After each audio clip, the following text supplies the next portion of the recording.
একটি ছোট্ট গ্রামে থাকত রাফি নামে এক ছেলে।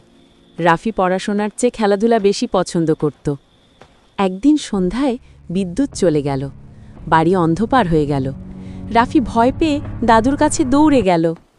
দাদু মিটিমিটি হেসে কাঠের পুরনো পালি বের করলেন। এটা ছিল এক ধরনের ছোট কাঠের লণ্ঠন। দাদু তাতে আগুন জ্বালালেন, নরম আলো ছড়িয়ে পড়ল ঘরে। রাফি অবাক হয়ে জিজ্ঞেস করল, দাদু, এত ছোট আলোতে পুরো ঘর আলোকিত হলো কিভাবে?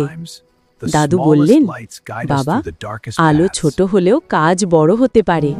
ঠিক যেমন তুমি আজ কম পড়ো বলে নিজেকে দুর্বল ভাবো না। প্রতিদিন একটু করে পরিশ্রম করলে তুমিও আলো ছড়াতে পারবে। রাফি মন দিয়ে শুনল। সেই দিন থেকে সে প্রতিদিন একটু একটু করে পড়াশোনা শুরু করল। কয়েক মাস পর সে ক্লাসে প্রথম হলো। রাফির মনে সেই শিক্ষা চিরদিনের মতো জেলে রইল।